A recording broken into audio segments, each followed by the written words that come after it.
आ वेखो ना जेड़े बंदे अल्लाह दे रस्ते दे अंदर अपने माल नू खर्च करते ने, जेड़े बंदे अल्लाह दे रस्ते दे अंदर सदका तो खैरात करते ने, नबी पाक सल्लल्लाहु अलैहि वसल्लम ने फरमाया पुराने दौर दा एक बंदा इस तरह जट जिम्मेदार है इंज राह रस्ते ते चलदा है पिया ते आसमाना दे विचों आवाज आई इसकी दी की फलानिन, इसकी दी की फलानिन, ए बदल फलां दे पानी जाके दरख्त फलां जमीन नू पानी पा के आना, फलां बंदे दी जमीन नू पानी पा आंदा। मैं सोचिया खड़ा हो गया कि आवाज़ आई किधरों वे, ते मैं जो फिर गौर किया ना इसकी दी की फलानिन, फिर आवाज़ आई ए बदल फलां बंदे दी जमीन नू जाके पानी पा के आना।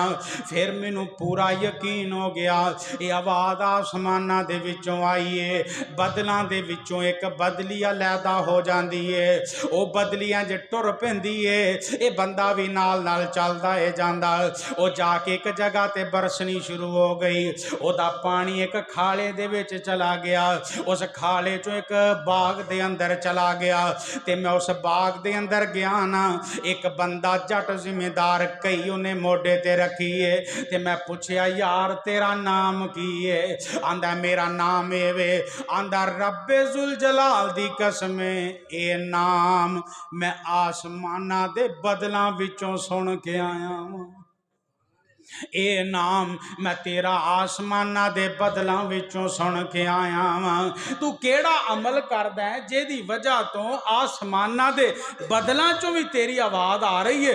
अल्लाह अकबर, अल्लाह तेरा नाम लैके क्या जा रहा है। कहन लगा जो मेरी फसल पक के तैयार हो जाती है ना, ये मैं 3 हिस्से कर लेना वा, एक हिस्सा मैं गरीबां यतीमां मिसकीनां तकसीम करदा, दूसरा हिस्सा मैं उत्ते खर्च कर देना, तीसरा हिस्सा मैं बाली बच्चियां ली रख लेना वा।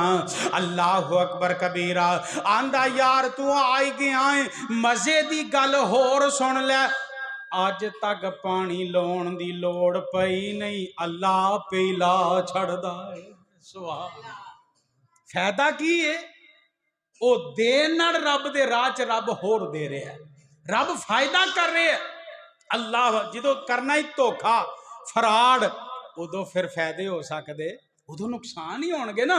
ते जेड़ा बंदा लोगों का फायदा करदा अल्लाह पाक उहदे वास्ते फिर नफा बख्श बारिशां दा नज़ूल करदा है। नबी पाक फरमांदे ने मेरी उम्मत दी तीसरी खराबी ये वे कि ओ अपने मालां दियां ज़कातां नहीं देंदे, जेदी वजह तो मेरे रब दा अजाब उन्हां ते नाज़िल होंदा है। अजाब की नाज़िल होंदा है? आप फरमांदे ने अल्लाह बेमौसमियां बारिशां नाज़िल करदा है जेड़ियां नफा नहीं देंदियां। बाज़ कात तुसीं वेख्या होएगा बारिश की लोड़ नहीं होंदी, लेकिन बारिश बड़ी वसी हो जाती है, इंसान की फसल खराब हो जाती है, इंसानां दे घर गिर जाते हैं, ते बाज़ औकात बारिश की लोड़ होंदी है ते बारिशां नाज़िल ही नहीं होंदियां। इंसान बड़ियां दुआ